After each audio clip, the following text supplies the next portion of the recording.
yenye maji mengi.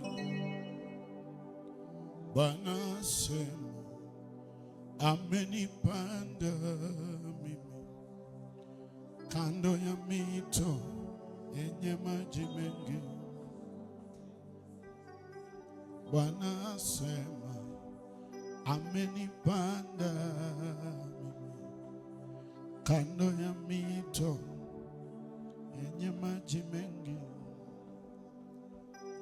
Bwana asema amenipanda mimi kando ya mito yenye maji mengi.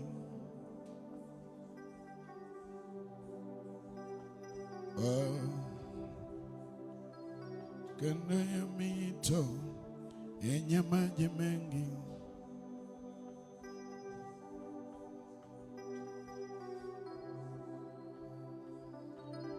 Mito yenye maji mengi.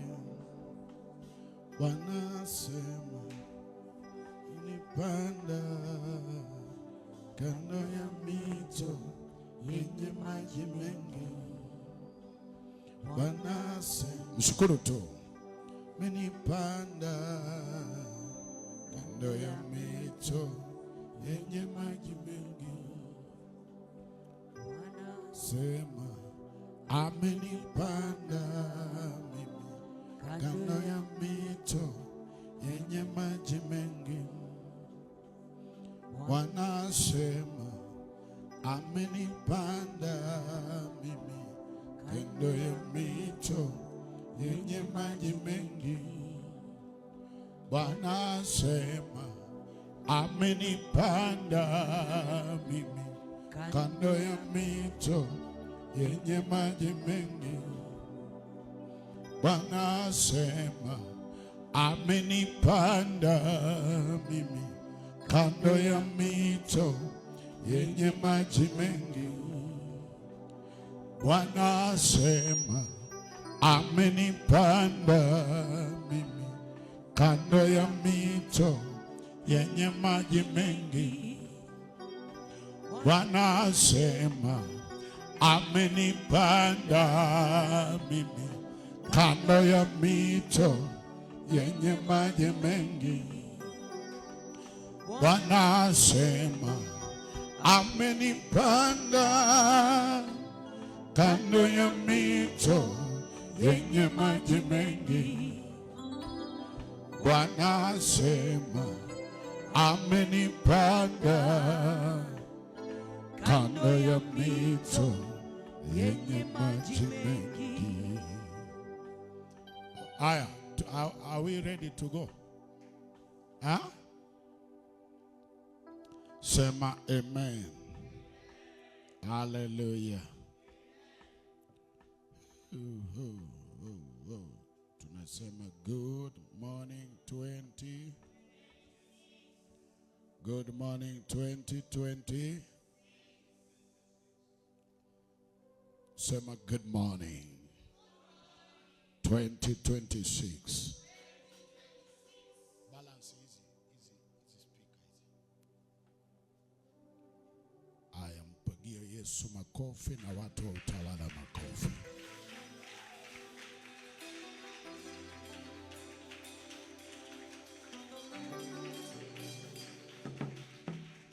Hallelujah.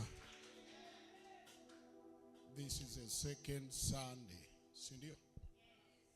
A second Sunday in this year. We are gathering here for this.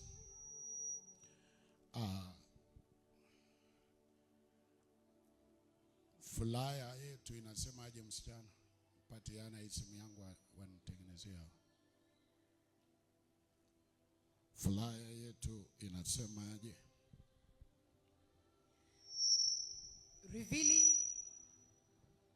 Revealing the hidden blessing. Revealing the hidden blessing. In you. In you. You carry a lot. You carry a lot. You are loaded. You are what? Loaded. Uh-huh. Yet you don't understand. yet you don't understand. The anointing will reveal it. Sema amen. Amen.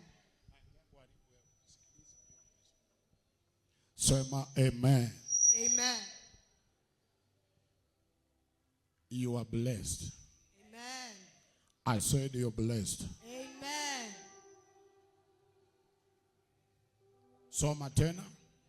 Revealing the hidden blessing. Revealing the hidden blessing. In you. In who? In me. Revealing the hidden blessing. Just sit down. Tuko na tatizo kidogo. Balance paka base hizi vizuri. Sikia base. Tuko na tatizo kidogo, ni kuambia Sunday iliyopita ya kwamba area ambayo iko na mashida sana ni area ya darasa, na nikasema kwamba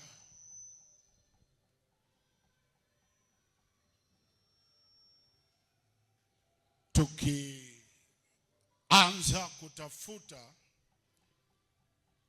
kwa kanisa, mbona kanisa liko nyuma sana,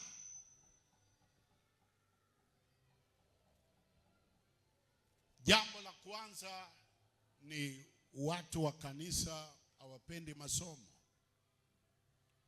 Bwana sifiwe sana. Hawapendi masomo kwa ulimwengu wa asili na hata katika ulimwengu wa roho.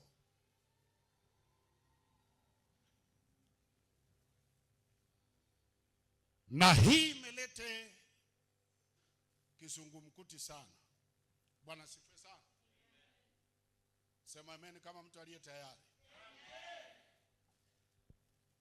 Kwa sababu hatupendi masomo. So called prayer spiritual people, they only see one side. And what drives us to pray is our problem.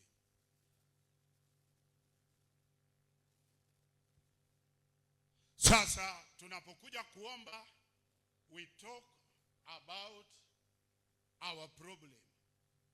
And problem and problem and problem. Then when you are tired, you go. Na ni few people that grow in the church and remain in the church baada ya kupata chakula. Bwana sifiwe sana. Sasa tuko na watu wa on off. So imeweaken sana kanisa. Sababu we are not good. We are not ready. In every corner, pastors, members, everybody.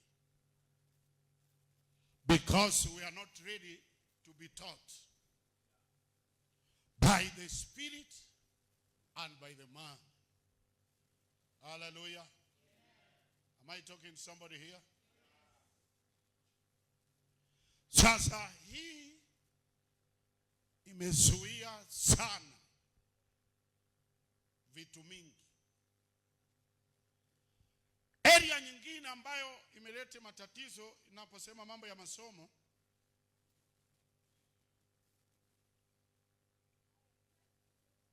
kwa kanisa la namna hii itaichukua pengine 30 ama 20 something years ndio watu waanze kuikubali.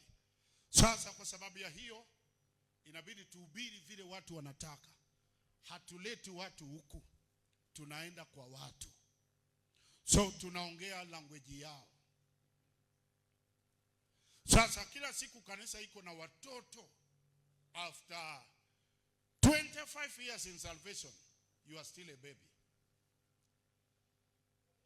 After 30 years, ulijoin kanisa Sunday school. Umeolewa, umezaa, una watoto, lakini bado wewe ni mtoto.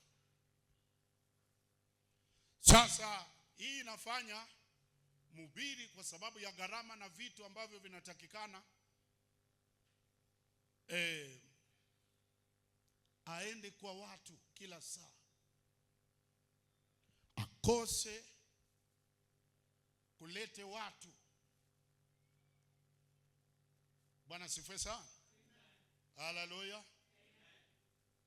Akose kulete watu huku kwa Mungu. Sasa inakuwa njia ya rahisi kugrow kanisa.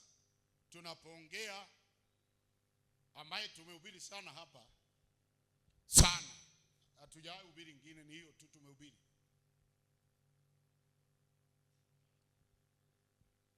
Bwana sifiwe sana.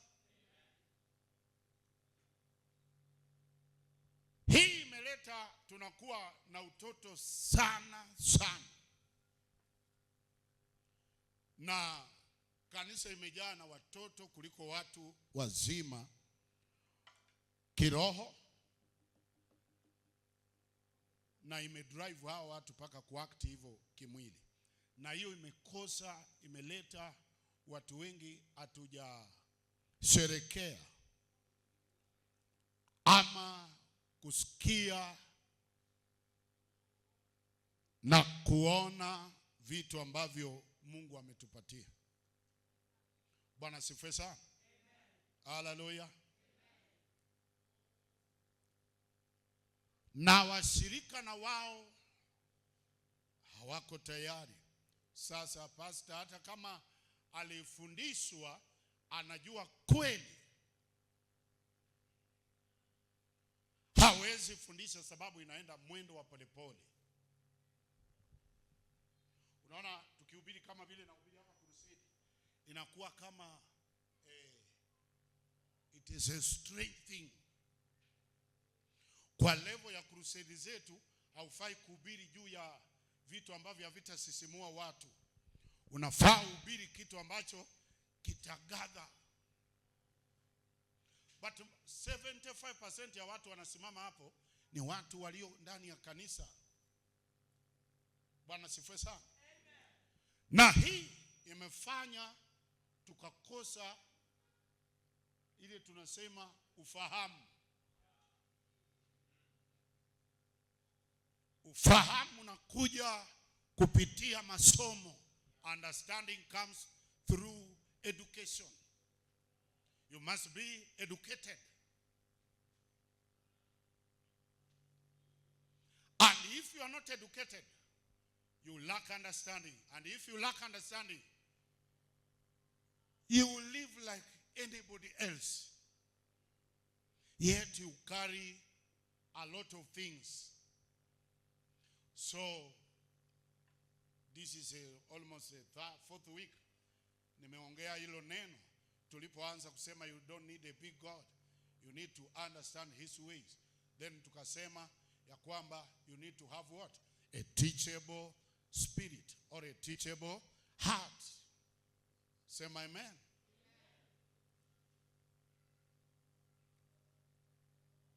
You need to have a teachable heart.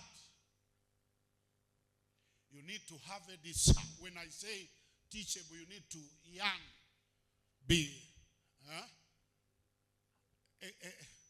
Make a teacher excited to teach you. Attract a teacher. I repeat again. Attract a teacher. You know spiritual things, hata kama mnatoanga sadaka, kulingana na watu wanafanya kazi. Wengine wanalipwa mshahara, they are very sure na pesa. So they can work. Kama hii ya kupeleka watu mbinguni. Kupeleka watu ni mbinguni ni rahisi sana kuliko kufanya watu waishi maisha ya mbinguni hapa. Sasa kama hauta attract ama uta excite, na excitement is beyond motivation things ambao unaweza kupea pastor. kama sadaka, pesa, blah blah 1 2 3. No. When I'm motivating your teacher, ni kuwa very excited about spiritual things. Sema amen. Hallelujah. Amen.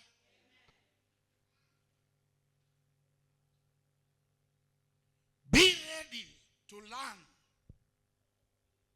Life is a spiritual thing. Hallelujah. Sometimes we have a lot. Almost everybody here, few people ambaye sijawahi ongea na wao interact one on one. Na unakuta kwa sababu ya level yako hatuwezi kuelewana.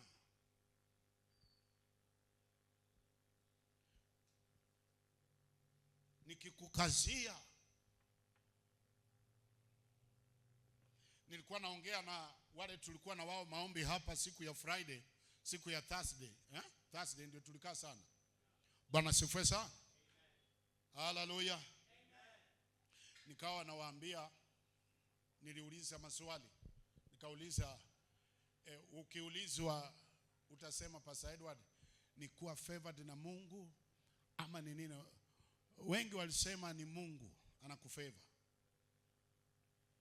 So wao wakijaribu kufeel pain, wanaona I wish ningekuwa favored kama pastor.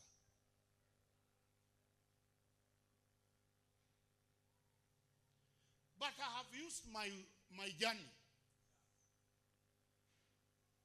My journey from the beginning to here. Yet majority of you have never learned or copied. Tulikuwa hapa Tuesday, si ndio? Tuesday, then tena tukarudi Thursday. Mimi nilikuwa hapa Friday. Na intention yangu ilikuwa Friday saa 5 kamili nianze kuomba mfululizo. Bwana sifiwe sana. Na nimesema kwamba mara kwa mara Wakristo hukumbuka Mungu saa ya hatari. Na reason naweza sema mara mingi Wakristo wanaishi maisha ya uchungu sababu ya ujinga. Number 1.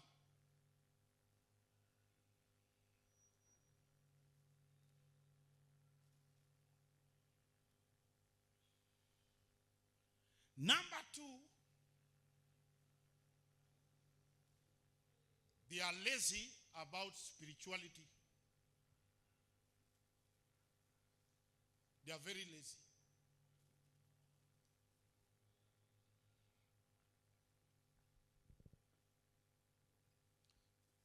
They don't value spiritual things, so they don't enjoy. Na hii imefanya Wakristo wamekuwa disappointed. Wanakuambia kila siku kutoka wengi ulipokuja hapa, nikwambia if I die today, sitakuwa ashamed at any area. Kasisi, if I sleep today, I will never be. Kama wataniambia the last words, ambia watu wako last words, nitawaambia tafuta vile nimeishi. Without a father, biological what? Father. Without a mother. And without even a spiritual father that cares much and teach me the way sometimes I teach you guys. Or a spiritual mother.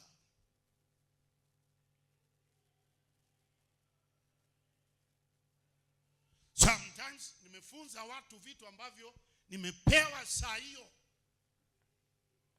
lakini kwa sababu nilitaka tuende na wao, ndio nimevipata. nilitaka tuende na wao. Bwana sifiwe sana. Haleluya. Kama kuna ndoto watu wanaotanga, watu wengi hawakuota ya kwamba Edward anaweza kuwa vile niko sahi. Wachana vitu zile watu wanataka niwe nazo. I know myself. I know where I'm coming from. So, I am so proud of myself. Very proud. I always congratulate myself. Aye. Sema amen. Sema amen. Hallelujah. Sasa tunaposema you carry a lot, you have a lot. Read that fly again. You carry a lot. Revealing the hidden blessing in you. You carry a lot. You carry. We didn't say we will give you something. I said you do what? You carry a lot. Na unaweza kuona, sit down. Unaweza kuona tunapofanya deliverance even now. Unaona vile tuko hivi? Ha? Na utawala vile mko hivyo. Nikiachilia upako wa kusema mapepo achia maisha, utaona zikisema huyu tukiachia. You see? You see the language? Huyu tukiachia hatakuwa billionaire. But a billionaire ambaye haamini ya kwamba anaweza kupata 100,000.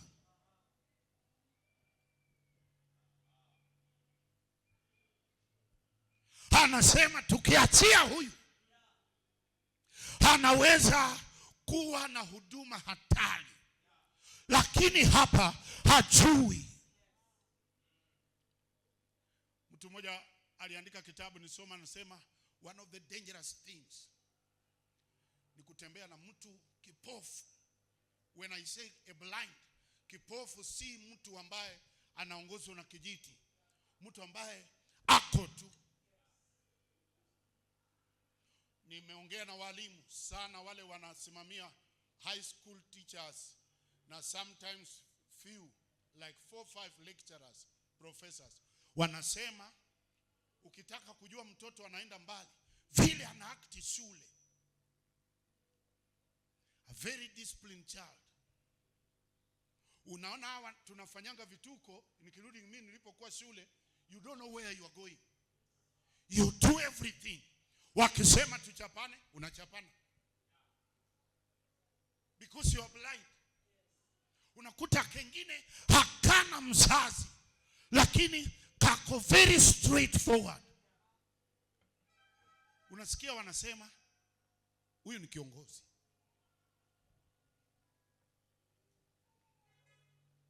Na hii kwa sababu haoni inamaanisha hana. Ako nayo lakini hajui ya kwamba ako nayo. Pigia Yesu makofi mazuri. Nimesema pigia Yesu makofi mazuri.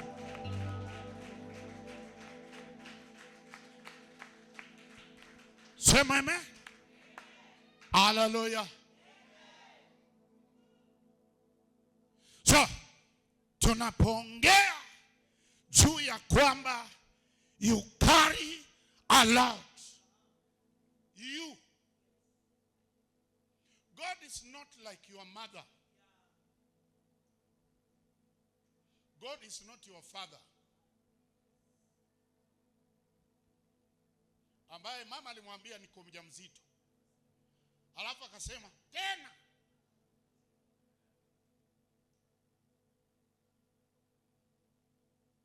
Napata kesi hapa, unasikia niliombea yule Mongina wa Riverbank. Alikuwa mpata watoto wasichana wangapi? Sasa mother in law alikuwa amemwambia kijana yangu aoe mwenye atazaa. Kukawa kijana alikuwa amepeanga msichana mimba, alizaa mtoto kijana. So wakasema aruhusu yule pia kuje.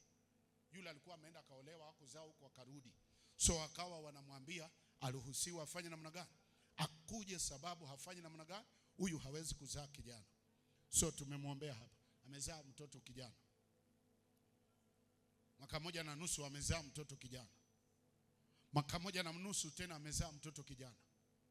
Mother in law tena akasema, ujue shamba ni kidogo, kuanga na akili. Akaita kijana akasema, nilikuambia huyu msichana tokea mwanzo hananga akili. Tena ule dada tena amekuja hapa akasema, pastor, niombee nisizae.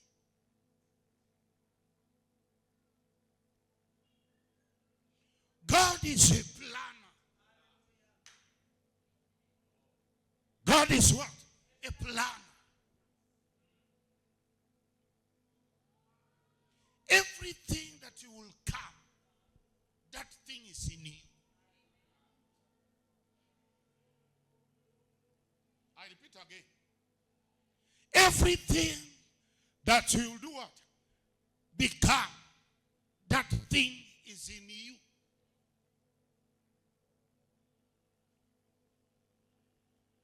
Remember that flyer, we will use that words for the whole day today. Ameandika hapo the anointing. Those my words. Thursday ndio nimepea engineer. Ya Wednesday pia imetoka. Pia iko. Bwana sifiwe sana. Hiyo nilisema engineer asiadi kitu yoyote, aache hivyo. Anointing will do what? Reveal it. All in another language, anointing will bring it out.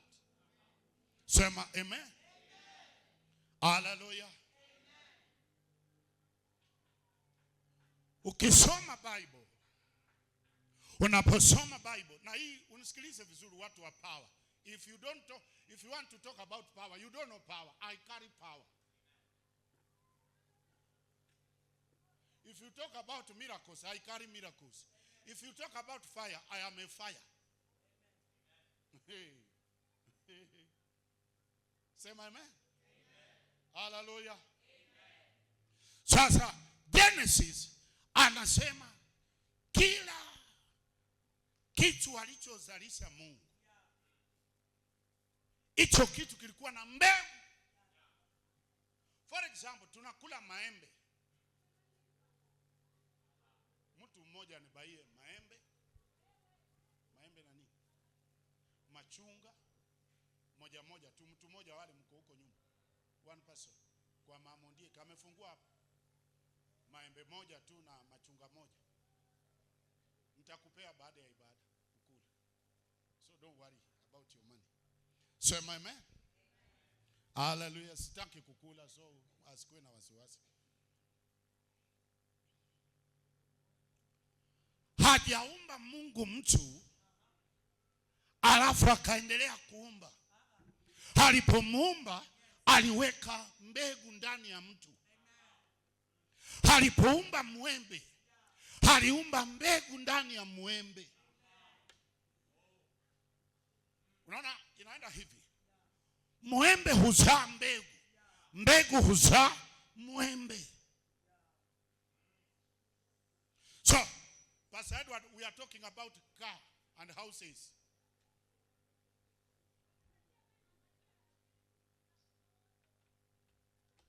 Say my man.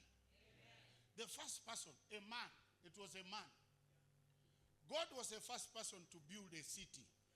But the first person in the Bible was called Nimrod.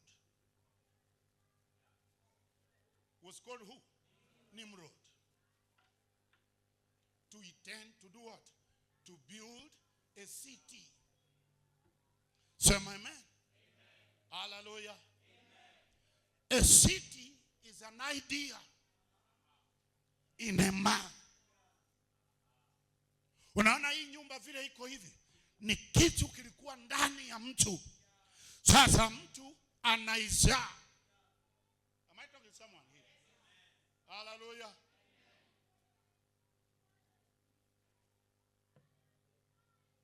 Si vibaya kufuata watu na kukopi watu.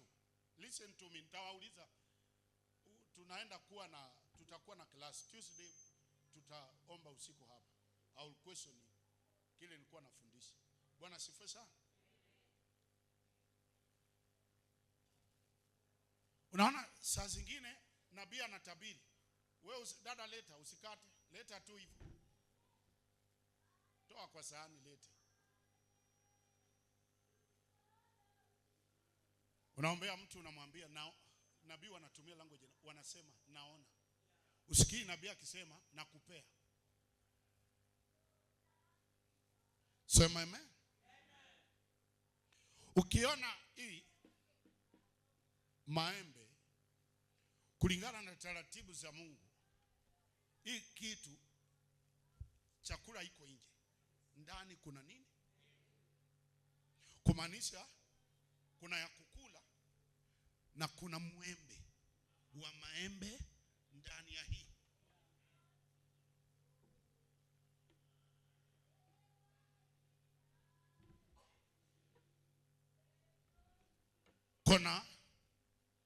Kuna hii, si ndio? Ya kukula, lakini kuna mchungu, ule mti ndani ambao utazaa machungu. Sema amen. Haleluya. Amen. Tukiendelea sana Petronilo utasema vitu zangu nipe. Usisahau. Uende ukule na mzee wako, sigawa watu hapa. Na watoto wako wagawe kila mtu hapisi. Hakikisha mtoto anakula hapisi, mzee anakula hapisi, wewe unakula hapisi. Mkimaliza ndio mkule chakula. Sema amen. Sasa Genesis chapter number 1. Genesis chapter number 1. In the book of Genesis chapter number 1. Maleke barahasuba. Genesis haikuwa scripture yangu ya kwanza, lakini nataka kwa sababu ya maneno.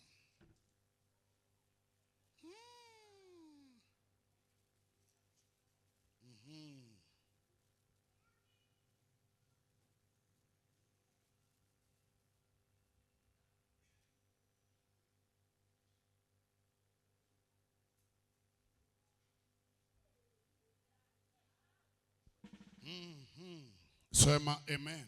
Amen. Genesis chapter number, okay, anzia verse 27 itakuwa mzuri. The book of Genesis chapter number 1 verse 27. Yes. So God created human beings in his own image. In the image of God. In the image of God. He created them. Male and female. He created them. Then God blessed them and said, be fruitful and multiply.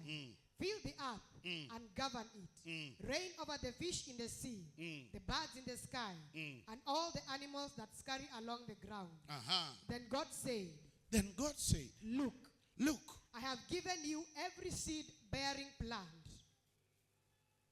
I have did what? I have given you. I have given what? I have given you. Every what?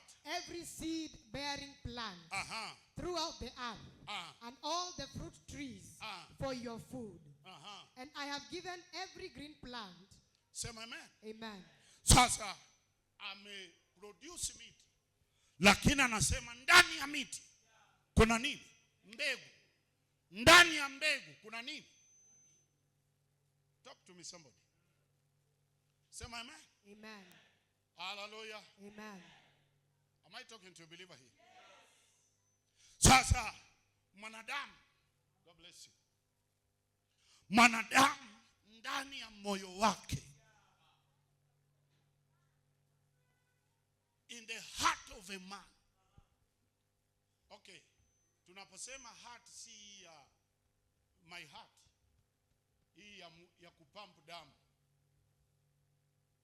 I'm talking about the spirit, the real you, in the spirit of a man.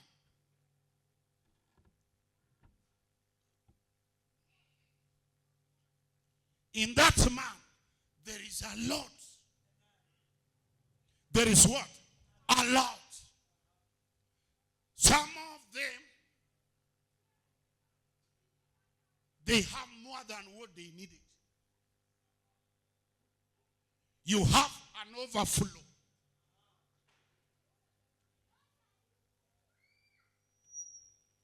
Hatutosani, lakini wengine wana zaidi.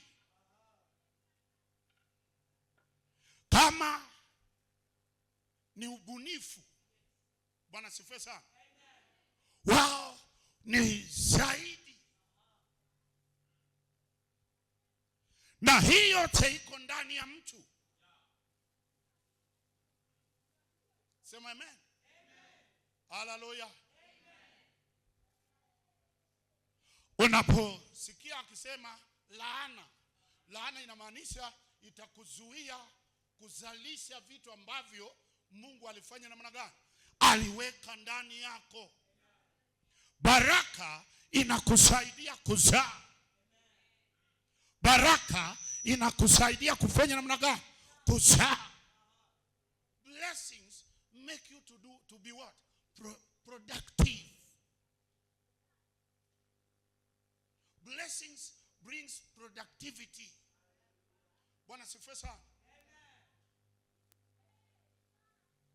Tatizo la maisha, biggest problem of life, ya kwamba hauwezi kuzaa kitu ujui.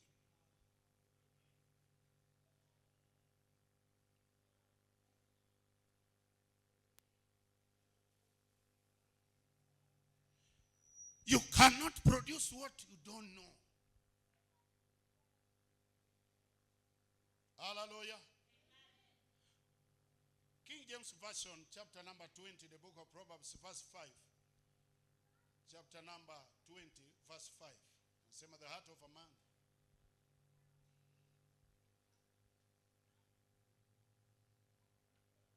Area kubwa sasa tofauti ya mwanadamu na ng'ombe na miti na nini. Hauwezi kuzalisha kila ambacho haujui.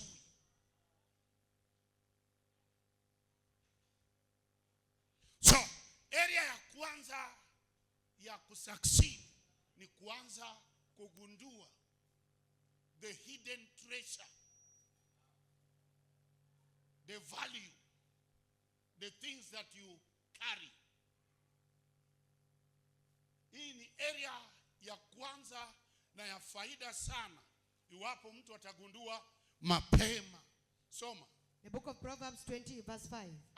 Counsel in the heart of a man is like deep water. It's like what? Deep water. It's like a deep water. But a man of understanding. But a man of what? Understanding. Will draw it out. Will do what? Draw it out. Read it again. Counsel in the heart of a man is like deep water. But a man of understanding. But a man of what? Understanding. Understanding. Will draw it out. Hallelujah. Amen. Say my amen. Amen. Sasa, God bless you. Area kubwa tunaposema tunasoma wakati ulienda shule.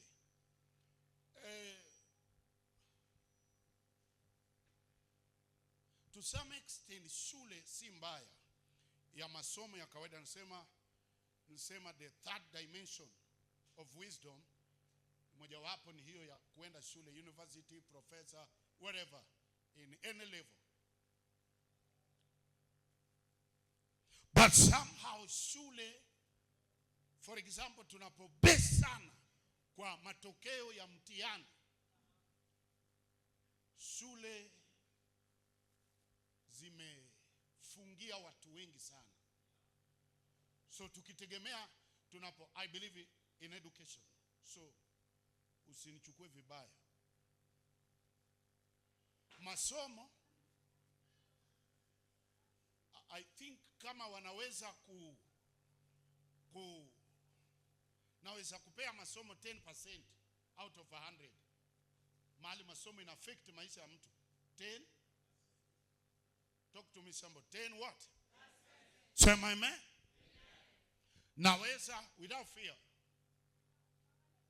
ya kwamba 10% ya masomo kama mfumo wa CBC unaweza kuwa vizuri, naweza kupandisha, hiyo ni yangu si ya mtu, naweza kupandisha kama 25%. Bwana sifiwe sana. Haleluya. Kanisa iko na mahali pakubwa, ama spirituality iko na level kubwa sana, and somehow naweza kusema almost 95% ya maisha ya watu inakuwa affected na masomo ya kiroho. Na kwa sababu ya vile tumelelewa, some of those guys ambao unaona wakubwa, professor, lawyer, nani, wengine wanaenda kwa spiritualist. Usiku nini wanafundishwa vitu zinafanywa, then mchana wanakuja wanaongea kizungu wanakupinga. Then you follow, you think watu, that's why watu wengi wamesoma hawana kitu yoyote. Sasa watu wengine unasikia wanasema, unaambia mtoto enda shule utateseka, anakuhesabia watu 7 ambao walisoma na hawana kitu, anakuambia nisome nikuwe kama fulani. So unaona wale wako mbele, ndio unaona profesa wanaandamana, hawana mshahara. Mbunge ambaye hajasoma ana mshahara, ametumia force ya kiroho kuanza kupata vitu na kureveal vitu ambavyo viko ndani yake. Bwana sifiwe sana. Hallelujah.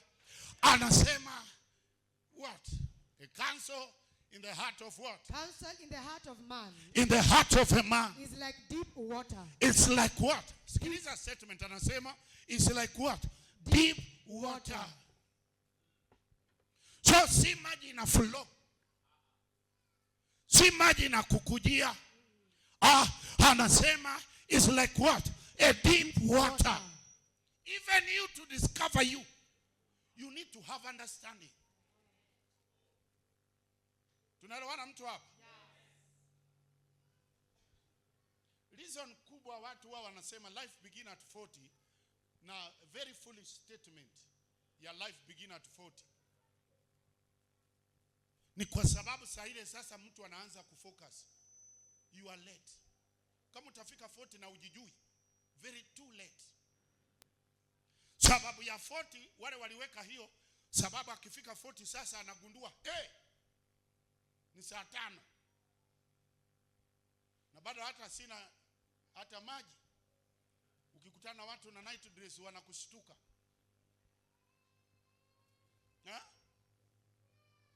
Unakutana na watu mate imeteremuka huku, watu wanakushtuka. Sasa hiyo ndio reason wanasema life begin at what? 40. Kama ukiwa 15 unaweza kupata mimba uzae. Kama ukiwa 15 unaweza kupata mimba uzae. Inakuwa aje uzae ukiwa 15, uzae ukiwa 18, uzae ukiwa 22, uzae ukiwa 27. Ukifika 40 mtoto wa 15 hata na yeye amefanya namna gani? Amezaa. Wewe ni so. Alafu ndio life inaanza. Listen, you joke with life.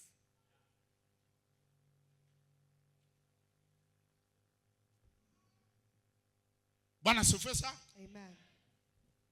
Anasema a counsel in the heart of a man is like what? Like a deep water. A man with what? But a man of understanding. A man of what?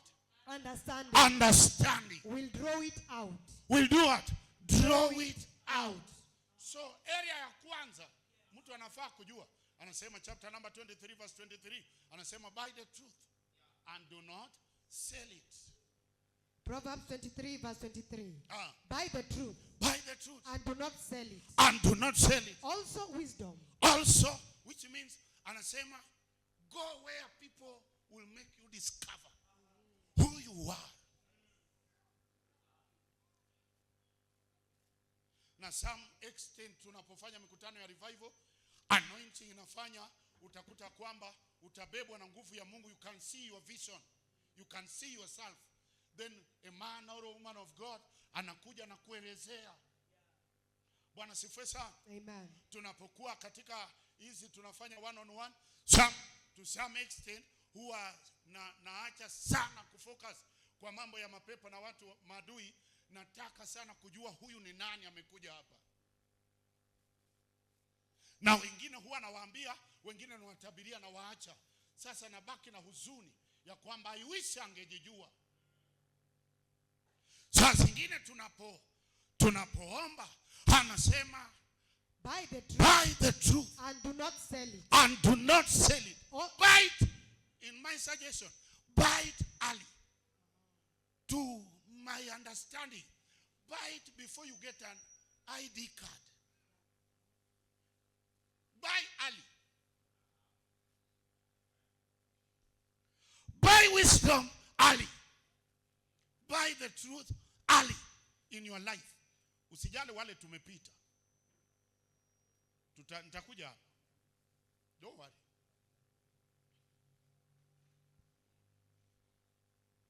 Sema amen.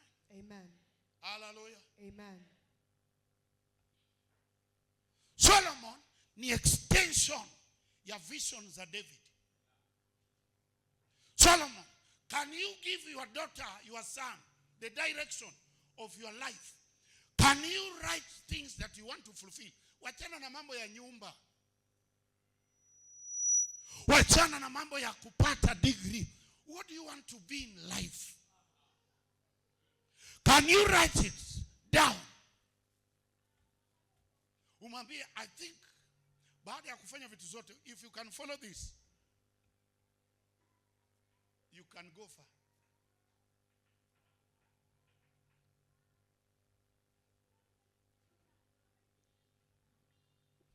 Many years ago, wakati naokoka nilikuwa sijui vitu mingi, so akili yangu ilijua sijasoma, so nilifikiria dada zangu wakisoma na ndugu yangu ule mmoja watanisaidia kusomesha watoto. Then later, after 3 years in salvation, nikagundua ninaweza kuwasomesha watoto mimi mwenyewe. Then nimefuata kwa kuwa pastor miaka hiyo yote, nimegundua kwamba wazazi wengi husomesha watoto ni kama watoto wakuje kuwalisha. Ni si mbaya watoto wako kulisha, but that is failure. Failure, very high level failure.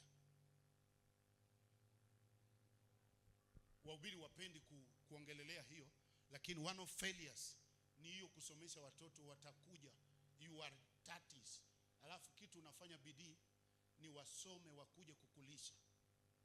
You are still 40, 50, then akili yako ina ring ya kwamba wasome wakuje wafanye namna gani? Wanisomeshe. You are a blind person. You don't see ahead. You don't see far. The Bible says where there is no what? Vision. Proverbs chapter number 20, 28 to 29. It says where there is no vision, people do what? Perish. So you live your life like a failure. Soma 28 verse 19 ama 18 hapa. Soma. Very quickly. Proverbs 28 verse. Soma rakaraka. Soma msichana, nasikia hao wakikwambia.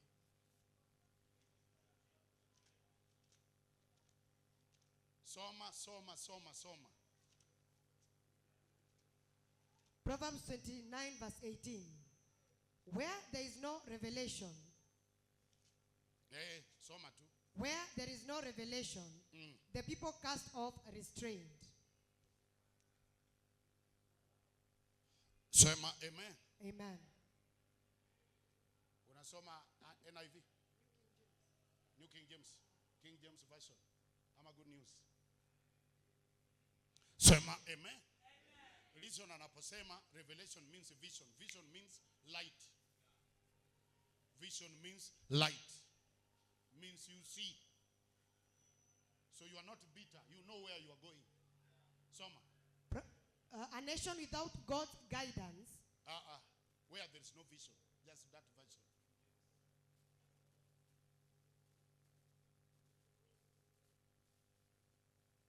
Sema amen. You are too slow. Where there is no vision. Where there is no vision. Vision means light. generation. Mimi nataka hata ukifika 65 you still have some things to do. Bwana sifiwe sana. You have, hata kama wacha mambo ya kusema ati kazi. We will talk about God. Wakati tutafika anointing, we'll do what? Bring it out. Sababu kufuga kuku haitaki mtu wa miaka 40. Si ndio? Kufuga mbuzi na ng'ombe za maziwa haitaki mtu wa miaka 25. Sinataka mtu akuwe na akili. Ukweli ama uongo? Na kufuga ng'ombe si lazima uende ufugie kwenu Ugenya. Si lazima uende wapi? Ugenya.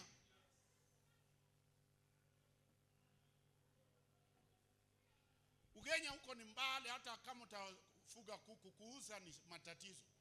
Enda hata hapa Ukambani, komboa boma. Komboa shamba. Miaka ngapi? 5. Pea huyo mtu pesa. Am I talking to somebody here? Yes. Hallelujah. Anasema where there is no what? Vision. Vision. The people perish. People do what? Perish. Sasa area reason you napenda watu. Lakini nachukia watu wa kuongea sana mambo ya watu. Ni vile mimi ni pastor.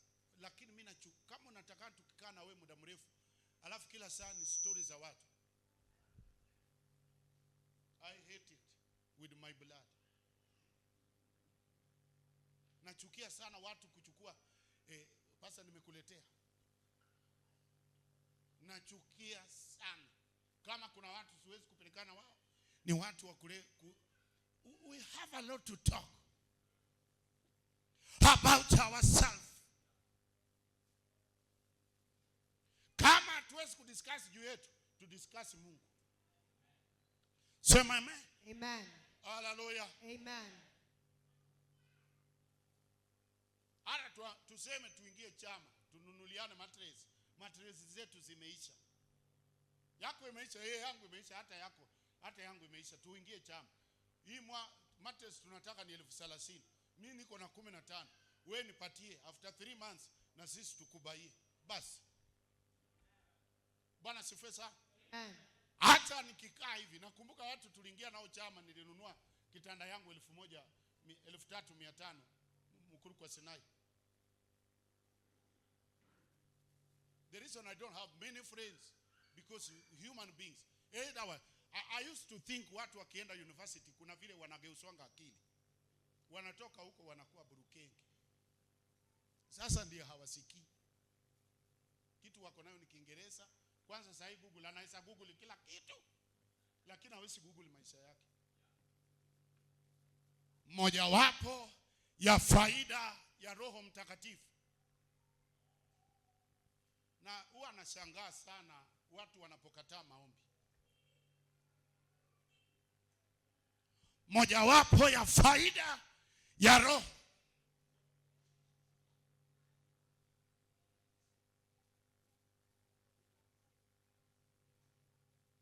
ni ukiwa na ushirika na yeye anafunua wewe.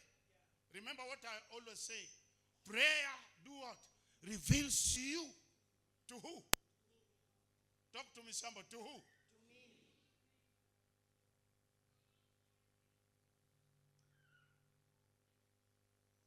Anasema go with what? In this you are strength. Read in Kiswahili. Mojawapo ya vitu Roho. I wish ukiwa hawa watoto wako 14 years. Wachana na wale mumeguru mpita hapo.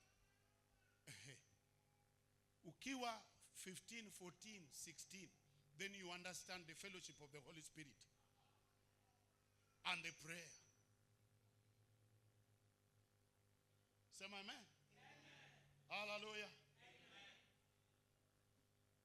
Na tunaposema prayer is not an easy thing. Prayer is a job more than a job. Bigger than a job. Prayer is heavy than doing mjengo. Prayer.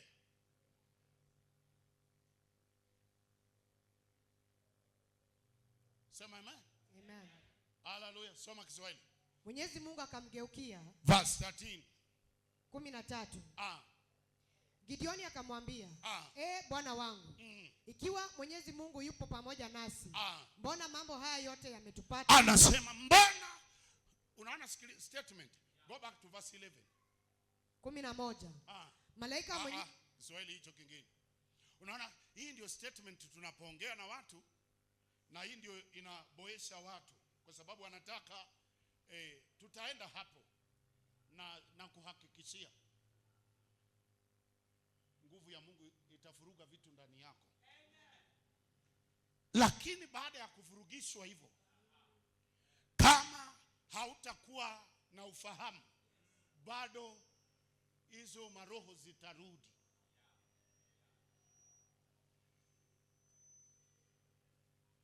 Hapa ni kama nakufunua tu kukuambia tafuta sana na kaa sana hapo. Sema amen. Amen. Soma. Malaika wa Bwana akaenda kaketi chini ya mwaloni uliokuwa katika Ofra, uliokuwa mali yake Yoashi Mwabiezeri. Na mwanawe Gideoni alikuwa akipepeta ngano ndani ya shinikizo ili kuificha machoni pa Wamidiani. Malaika wa Bwana akamtokea akamwambia, Bwana yu pamoja nawe. Akasema Bwana yu pamoja nawe. Endelea. Shujaa. Ewe shujaa. Gideoni akamwambia, Bwana wangu, Bwana wangu, ikiwa Bwana yu pamoja nasi. Mbona mambo haya yote yametupata? Yako wapi matendo yake ya ajabu waliotuhadithia baba zetu wakisema, je, siye Bwana aliyetuleta huku kutoka Misri? Ila sasa ametutupa, naye ametutia katika mikono ya Midiani. Bwana akamtazama akasema, enenda kwa uwezo wako huu. Unasikiliza statement, anasema enenda kwa uwezo wako huu. Sema amen. Amen. Fanya namna gani? Enda kwa uwezo kama house girl.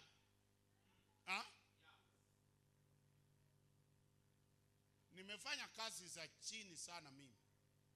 Kama nimefanya kazi kubwa ni ya roho. Maisha yangu nimefanya kazi. Hakuna watu wanakuwa na akili mbaya kama maskini.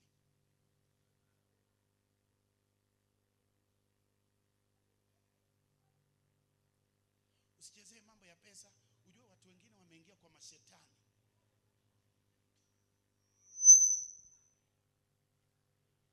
Mimi bora afadhali nikule tu na nilale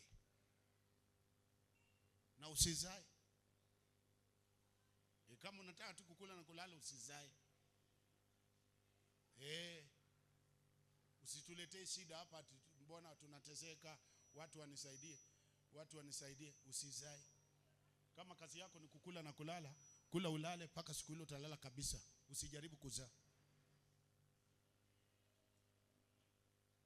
Usizae watoto uwezi lisha. Sema amen. Hallelujah.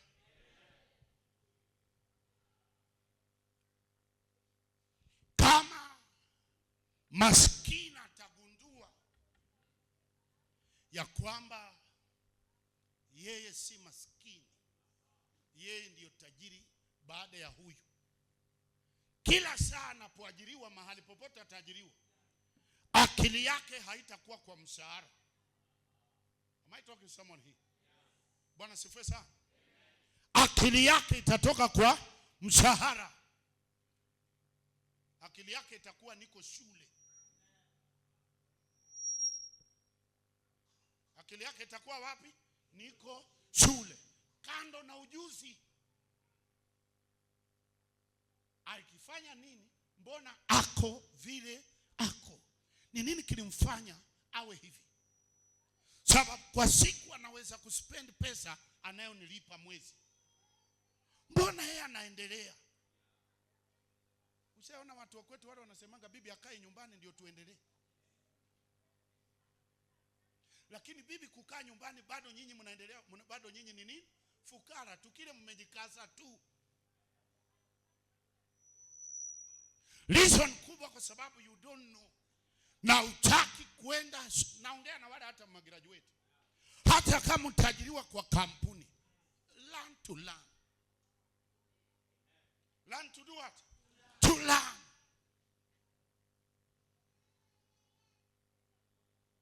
Hivyo pia nakuja paka nyinyi wa huduma. Kuhubiri hapa si mbaya. Lakini kulana huduma ni kitu cha juu kuliko kuhubiri.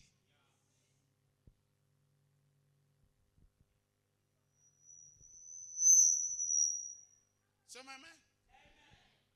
Sababu unapola all of a sudden akili yako inakuambia huyo mtu wa ndani anakuwa triggered. Unaona kwa masomo ya roho kwa roho, kama utalana na roho yako, utakuta huyo mtu wa ndani anakuwa triggered, anasema hata mimi naweza kufanya hivi. All of a sudden utasikia ndani yako, hata mimi naweza kufanya namna gani? Naweza kufanya hii. So utarauka mapema. Mbona ni boss na anakuja saa 11? Haichochi ukiwa boss unafaa ulale ukuje saa 4. Mbona nakujanga saa 11? Nitarauka saa 12 nione.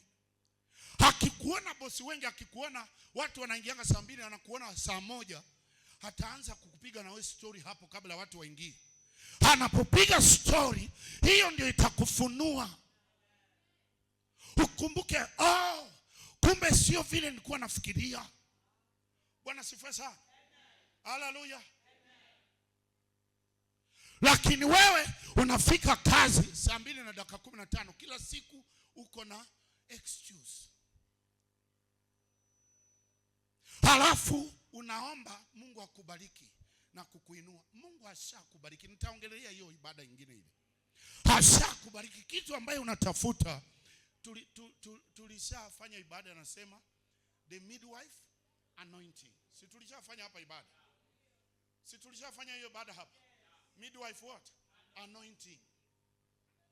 Midwife ni watu mnapotembea na wao, wakati mwingine hawakusaidii, lakini mnapotembea na wao utungu wa mtoto unaanza kufanya namna gani? Kukuja. Unaanza kugundua kumbe hata mimi nakuanga hivyo. Bwana sifiwe sana. Lakini kama wewe utakuwa mtu ambaye wa mshahara, watu wa mshahara wa discover maisha yao. Hallelujah.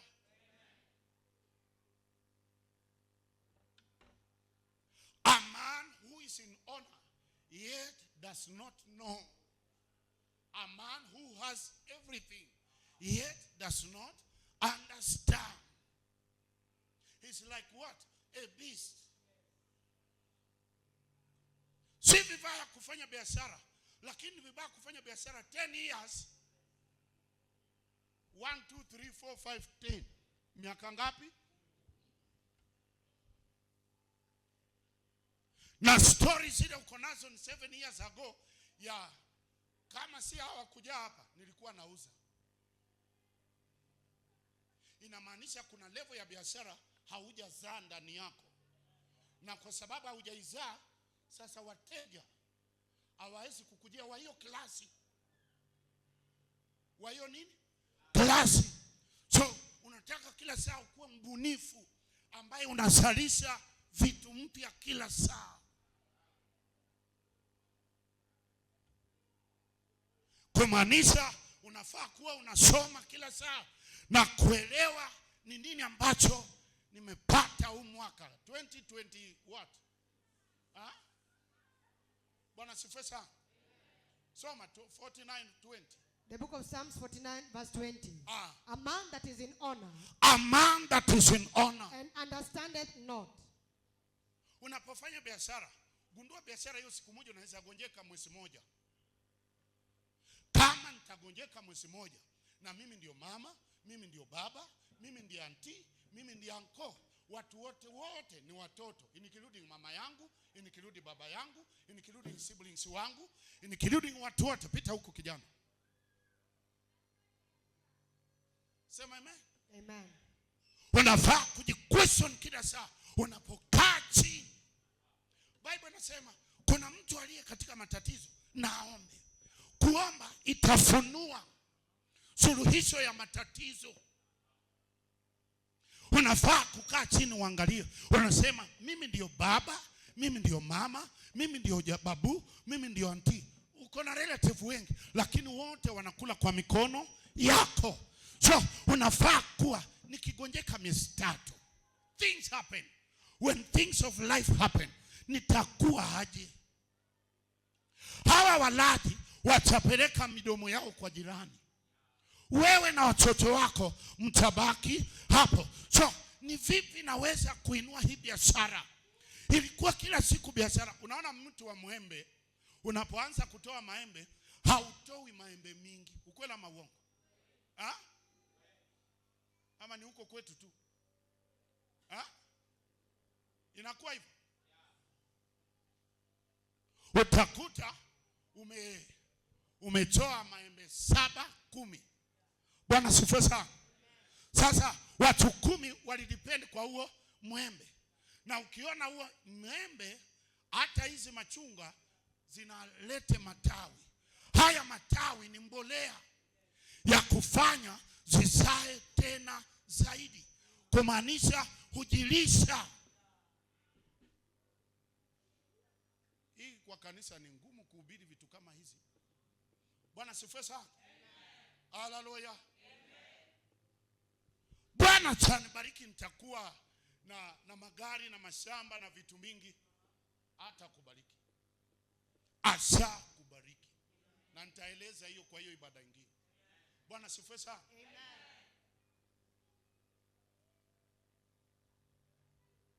Unapoishi maisha, unaona kama hii kanisa tulianza mimi na mama tunabeba vyombo na watoto, tukakuja general akatujoin, tukaenda wakina reverend wamejoin.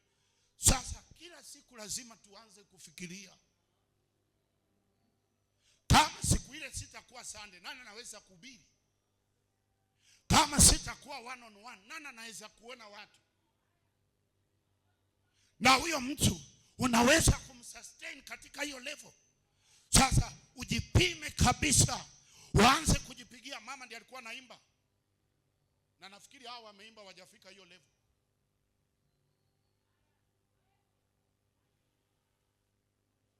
Sema amen. Aliimba mama, saa zingine tunaimba asubuhi kama ni worship, ni mdomo tu, lakini nakuta watu wanajazwa roho, watu ushuhuda ulikuwa chungu mzima. Sasa wewe kama nauza nduma hii, kama nikiwa na matatizo, nduma hii inaweza kunisaidia. Sasa uanze kufikiria, na hiyo kufikiria ndio kuanza, ndio ile anasema ni kuchota ndani. Ni kama kufanya namna gani? Kuchota ndani. Sema amina. Haleluya. Anasema kuna mtu aliye na matatizo aombe.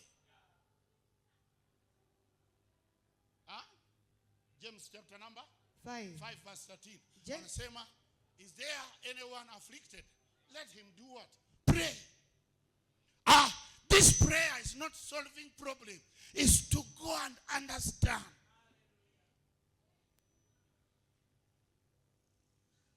Kuna mtu ako hapa? Soma.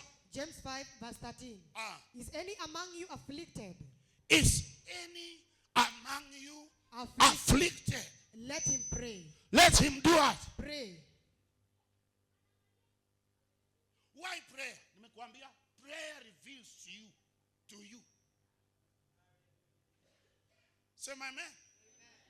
Hallelujah.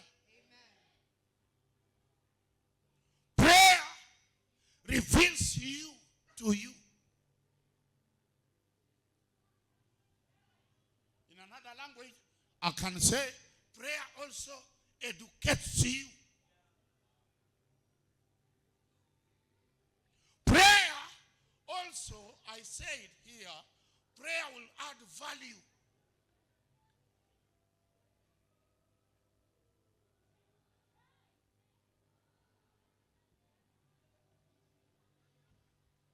Hallelujah. Amen. Say amen. Amen.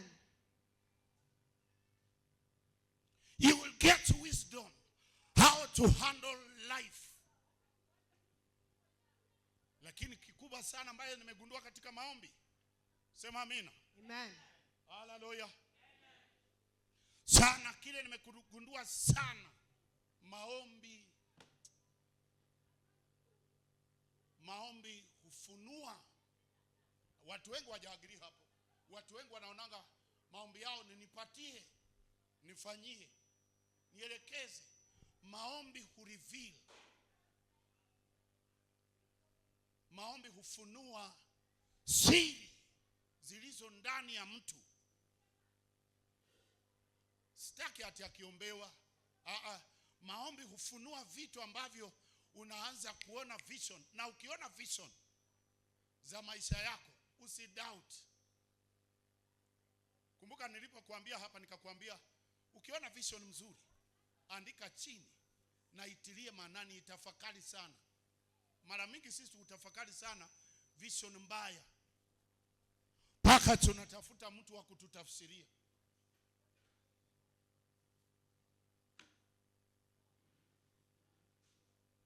Maombi hufunua wewe ukaweze kujiona na kujijua katika maombi. Hapana mambo ya watu wale mabeggars. Ukiomba ukaomba nafika mahali unaanza kuweka nduru. Unaweka nduru. Usipoomba kama ile engineer amesema mimi ni nani, unaanza kusema mbona mimi. Maombi mbili watu huomba sana. Mimi ni nani hiyo? Na kama mtu analid hiyo ni rahisi sana kushika watu. Na tena mbona. Yule kijana aliimba wimbo anasema mbona.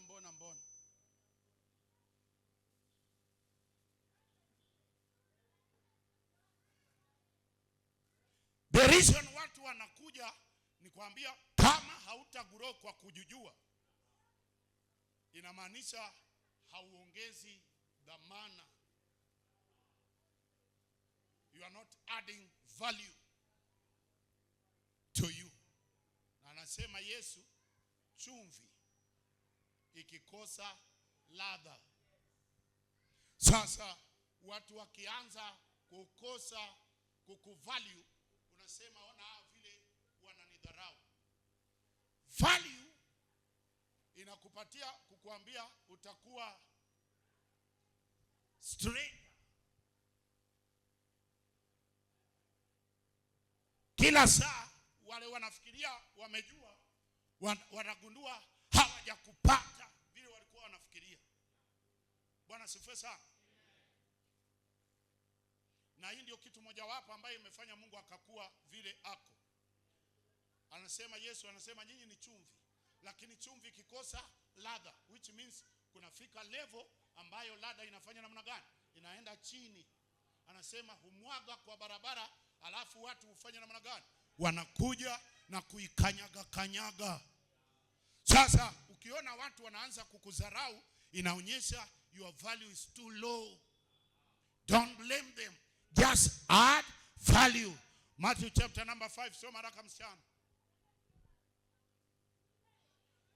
Lazima ulearn to add value kila saa. Na value inakuja through understanding. Na narudia tena, value haiko nje, which means inafaa uzalishe vitu mpya ambazo hao watu hawajafanya namna gani? Hawajaona. Soma. Matthew 5 verse 13. You are the salt of the earth. But what good is salt if it has lost its flavor? Can you make it salty again? It will be thrown out and trampled underfoot as worthless. Bwana sifiwe sana. Amen. Anasema nyinyi ni chumvi. Habari njema. Anasema nyinyi ni chumvi, lakini kama chumvi imepoteza ladha,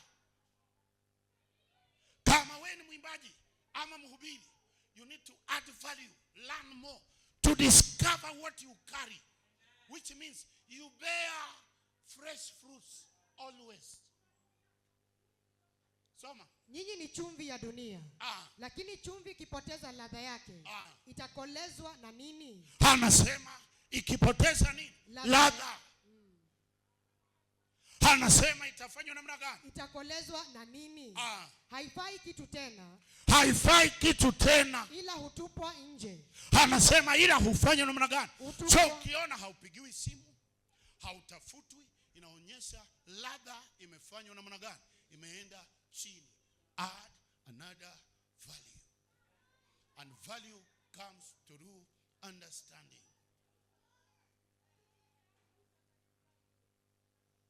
Understanding will make you to bear fresh fruits daily. Understanding, I repeat again, understanding will make you to bear fresh fruits daily. Understanding will make you to bear fresh fruits daily.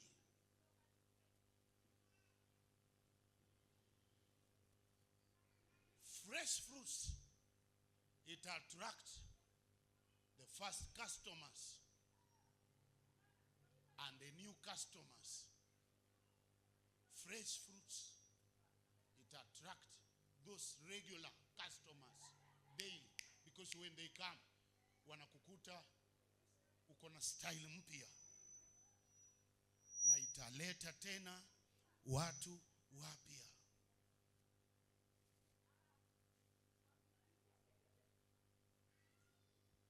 Saa zingine mnanilaumu hapa, wanasema mtu akitaka kukushika umeshaenda, umeshabadilisha mstyle au nanga style moja.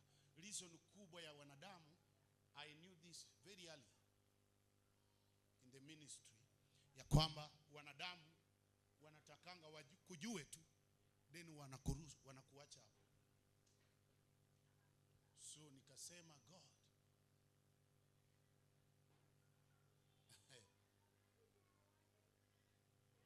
tunaweza lead na we maombi ukafikiria sasa nimeshika, next time nitakuja kulead maombi utasema amefanya namna gani? Sababu wanadamu wakishaanza kushika na kuzoea, sasa akili yao inawaambia tushatoshana, sisi tuko sawa, sisi wote ni walimu. Wakigundua kwamba bado tena kuna kitu mpya, sasa tena wanarudi. Sasa kila siku unafaa kuwa na vitu mpya, na hizo vitu mpya haziko nje. Hizo vitu mpya ziko wapi? Ndani. Nitaongea sana juu ya Yesu, kazi aliyoifanya. Bwana sifiwe sana. Na nimesema, ninapomaliza nimesema kwamba kila kitu ambacho utakuwa lazima hiyo kitu iko ndani yako. Wakati tunaposema when you stop learning, you start doing what? Dying. Which means vitu zile uko nazo zote ni mzee, hazina value yoyote. Hata wewe hauvidhamini. So unafaa kuwa unahakikisha kwamba as you learn to produce, bear fruits. Bwana sifiwe sana. Jeremiah chapter number anasema is like a tree planted. Chapter numbers, is it 17 or 18? The book of Jeremiah. Then we go to another session. Sema amen. Soma Jeremiah chapter number 17 from verse 7. Jeremiah 17 verse 7. Blessed is the man who trusts in the Lord and whose hope is in the Lord. For he shall be like a tree planted by the waters, which spreads out its roots by the river, and will not fear when heat comes, but its leaf will be green, and will not be anxious in the year of drought, nor will cease from yielding fruit. Rudia tena, verse 8. Verse 8. For he shall be like a tree planted by the waters, which spreads out its roots by the river, and will not fear when heat comes, but its leaves will be green, and will not be anxious in the year of drought, nor will cease from yielding fruit. Bwana sifiwe sana. Amen. Kiswahili, soma Kiswahili tumalize. Ansema, blessed is a man who do what? Trust in the Lord. Abarikiwe mtu anayemtegemea Mwenyezi Mungu. Abarikiwe mtu, nitaongea sana juu ya hiyo, anapotumia mtegemea. Anaye mtegemea ama aliye na imani ndani ya Mungu. Soma. Abarikiwe mtu anayemtegemea Mwenyezi Mungu. Mtu ambaye Mwenyezi Mungu ndiye tegemeo lake. Huyo ni kama mti. Huyo ni kama mti uliopandwa kando ya maji. Uliopandwa kando ya maji. Upenyezao mizizi yake. Upenyezayo mizizi yake. Karibu na chemichemi. Karibu na nini? Chemichemi. Hauogopi wakati wa joto ufikapo. Hauogopi wakati wa nini? Wa joto ufikapo. Majani yake hubaki mabichi. Unasikiliza statement anaposema? Anasema majani yake hufanya namna gani? Hubaki. Reason gani? Ana siri. Siri ni wapi? Anasema humtegemea Mungu. Then anasema anakaa, anasema mizizi. Mizizi yake imefanya namna gani? Imejipenyeza mpaka katika chemichemi. Nitaongelea hiyo kwa hiyo ibada tunayokuja kuingia. Sema amen. Amen. Hallelujah. Amen.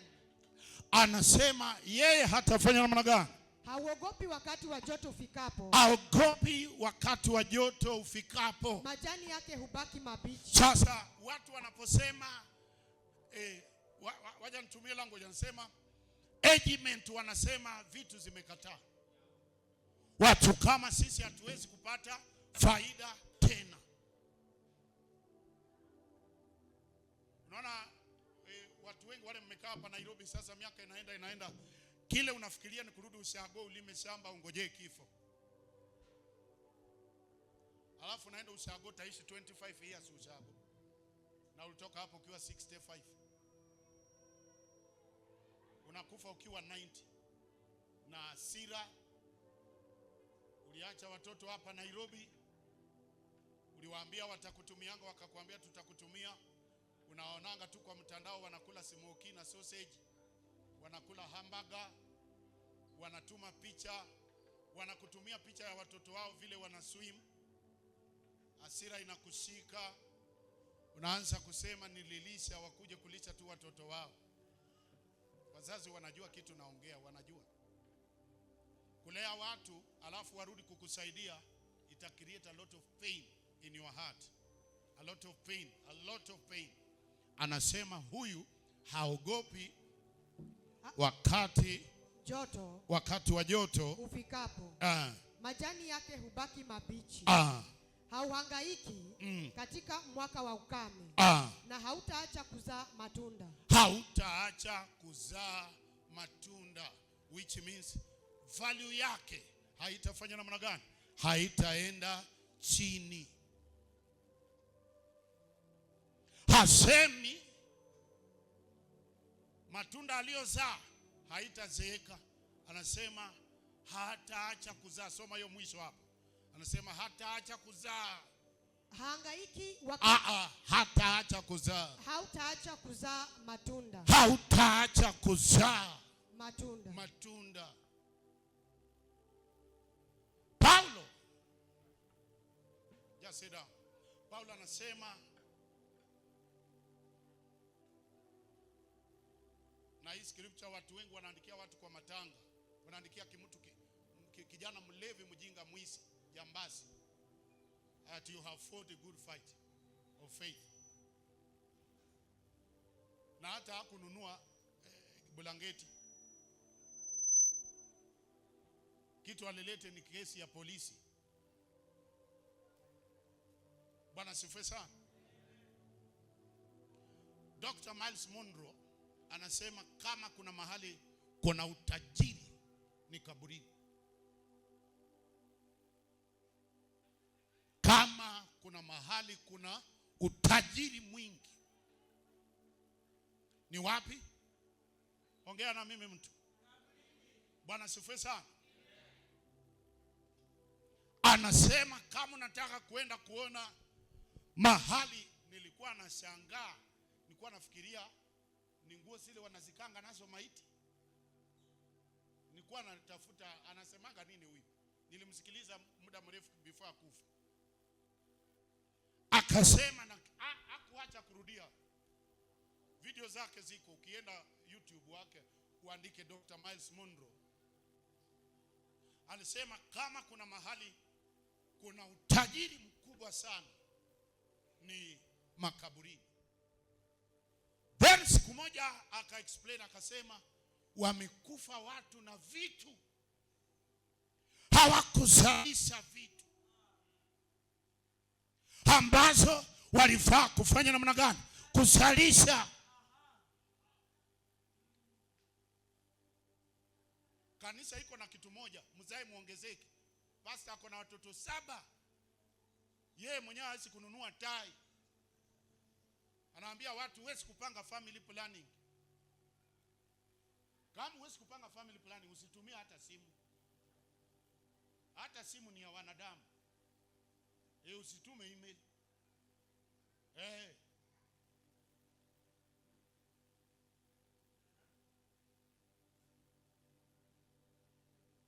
Hakutuleta Mungu hapa tuzae tu vitoto vijae. Alileta hapa tuweze kutunza na tuweze kufanya hapa mahali dunia ikuwe mahali pazuri, na kila kitu alitaka kiwe duniani aliweka ndani yetu.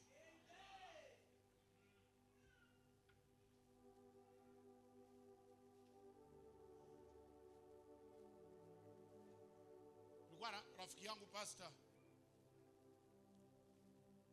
nilimwacha na watoto 3. Watoto wakubwa wanashinda Shadrach. Nimeenda huko nimemkuta na watoto 4. Lutoto lunafuatana. Na reason mama alikaa hivyo, alienda shule ya Bible. Nilikuwa na pastor mwingine alisema yeye lazima kuwe na timu ya mpira. Anaitwa, akona jina yake lakini tunamuita 45. Anasema 12.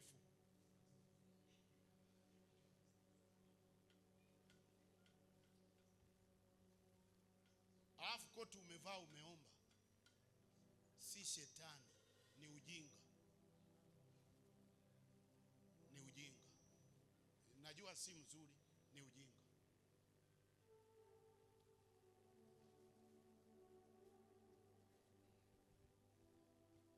Anaposema Abrahamu alizaa watoto wangapi? Na akazaa na wale wa mama. Bible, Abrahamu mwenye alizaa watoto wake watakuwa kama nyota. Bible inasema alikuwa na utajiri na majeshi. Wewe hauna watchman. Inua mikono juu. Sema kwa sauti yako, sema Bwana Yesu. Kwa sauti yako sema Bwana Yesu. Sema nitaondoka duniani nikiwa bila kitu. Sitaenda na vitu. Hizi ni scripture tunaenda kusoma wakati wa anointing. Ujue watu wanasema empty came. I told you didn't come empty. You did not come empty. At empty came, empty will go. No. Go empty, but you did not come empty. Niko kwa bar, ningekuwa kwa kanisa wangesema amen. You came with everything that you ever needed. Bwana sufesa. Hapa watu wengine ukipewa pesa miezi ngapi? Mingapi? Watu wataanza kukushangaa, kumbe kalikuwa kanajua kuvaa. Kumbe anajuanga kutembea. Kumbe alikuanga na nyama kwa mwili. Saa hii wanaonanga umekonda, haujui kuvaa, haujui kutembea, lakini pesa ikiingia kwa mkono utanona hivi, utaanza kutembea paka unatingiza mchanga. Na leo nitatrigger anointing ndani yako.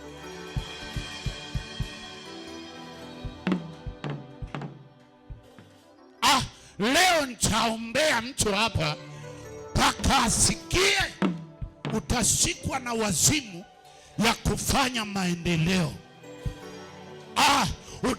Wengine aleba kwandala banokoto pavida kira sombre da febo kodilo karia. Hautafanya kama watu walivyofanya, utafanya kivyako. Sababu wewe utazaa kitu ambacho watu watasema hii ni tofauti.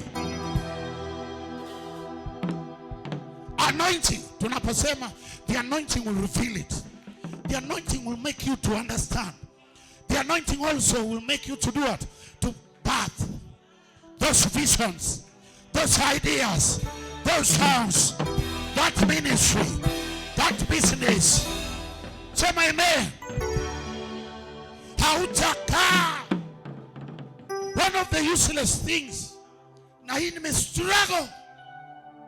Nilikuwa naambia profesa nikasema najutia sana kufanya one on one.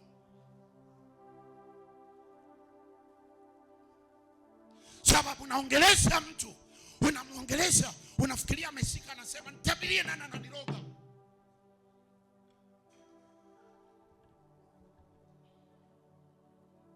It is very easy to blame people. It is very easy to do what? To blame others. One day I read a book.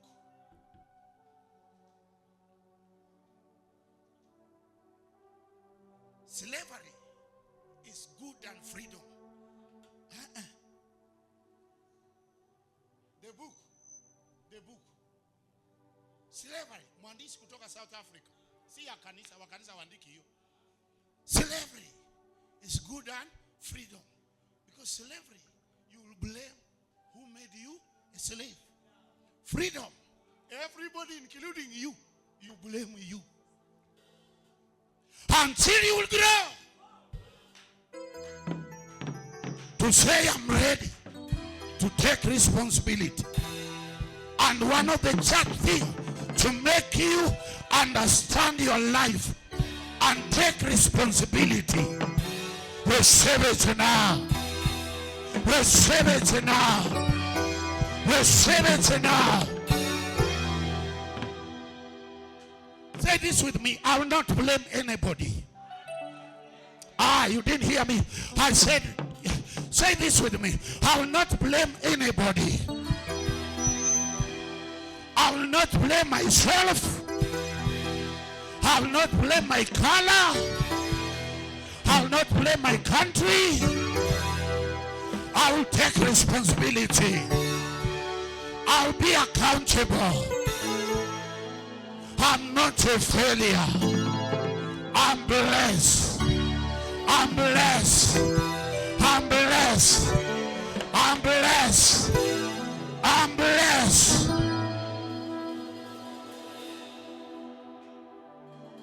Amekuja hapa msichana mmoja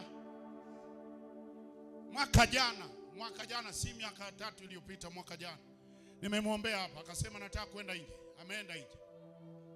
Nikamuuliza mbona anaenda? Anasema nijengee mama. Nikasema ushajenga? Akasema amen pastor. Akaenda, akanitumia picha, akasema ndio hiyo nyumba. Nikamwambia watu huenda huko wanasema naenda nirudi nijenge. Lakini wewe nakupatia miezi 9 hii nyumba iko imesimama kwa nyumba yenu. Disemba hii amenitumia 10,000 na picha ya nyumba sasa ambaye amefanya namna gani? Amejenga. Alikuwa na hela lakini alikuwa ameshaona nyumba. Walioenda huko bila kuona picha walikaa huko, wakarudi wakasema nikirudi tena nitajenga. Receive the grace.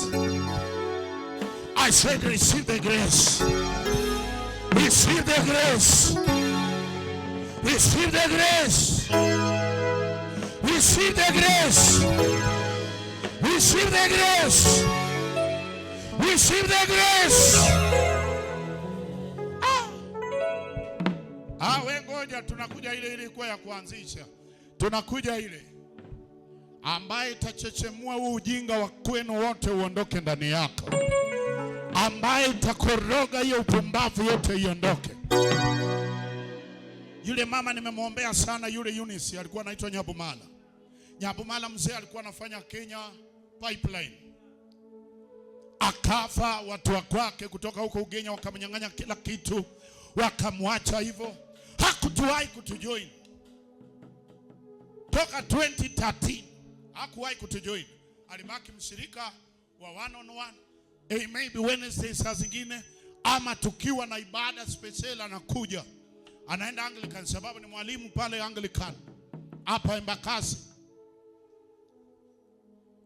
Akaniambia mzee alinunua shamba, na shamba ingine walimkuwa wamemgawia eka 5. Nikamwambia si uko na watoto? Akasema niko na wasichana. Alizaa watoto wasichana 5. Niko na wasichana. Nikasema what do you mean ukisema wasichana? Akasema sasa hawa wasichana unajua wanataka tu kuolewa. Nikamwambia mama, kutoka leo sema wasichana wangu watashinda wale vijana waliozaliwa hata 10. Nikamwambia sema hivyo. Akaniambia Nikamwambia usikuje hapa usiposema hivyo. Akaanza kusema. Akaniambia pastor, nimeota nimejenga boma, nimefence. Nikamwambia, akasema ama pesa ya mzee itatoka. Nikamwambia pesa ya mzee haitatoka, hawa wasichana wako. Akaniambia msichana wa kwanza akaolewa. Nikamwambia huyu wa kwanza ndiye atajenga. Akaniambia huyu bwana yake anipendi. Nikamwambia si bwana yake, huyu msichana anaenda nje.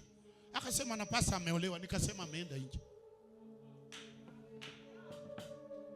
Akasema lakini mahali niliona boma si kwa shamba ya mzee na si kwa boma ya kina mzee, niliona shamba mahali pengine. Nikamwambia Kakamega County. Akasema kwa biwa huko. Sasa 2 years ago msichana alienda ng'ambo. Aliporudi akiwa ng'ambo amenitumia message akasema Pastor Edward amenitumia 25,000. Akaniambia Pastor Edward, ile maneno tuliongea na wewe tujengee mama. Ile shamba za kesi na hii kununua ni gani mzuri? Nikamwambia nunua na ujenge. Akasema ujue mshahara ni kidogo. Walimlipa 50,000. Ule mtoto aliokota pesa. Aliokota nini? Aliokota pesa ambazo zilinunua shamba eka 1.5. Mumiasi huko. Wao kwao ni Ugenya. Aliokota pesa huko nje ambazo zilifanya nini? Zilinunua shamba, kujenga, kufence, kununulia mama ng'ombe 3 za maziwa na kuandika mfanyakazi. Sasa mama saa zingine unaona akikuja hapa kila saa anasema pastor, ananitumia hiyo picha, anasema usisahau hii picha. Usisahau ni receive it now. Alifikiria changangana apigane. Kumbe Mungu alikuwa amempatia. Abraham anasema nani atakayerithi? Anasema mbegu kutoka ndani yako, mtoto kutoka kwa viuno vyako. Una magari, una mashamba, una nyumba, una kila kitu ambacho ushawahi tamani. Lete watoto waimbe utawala. Tukutane saa 6:15 baada ya vitu zote.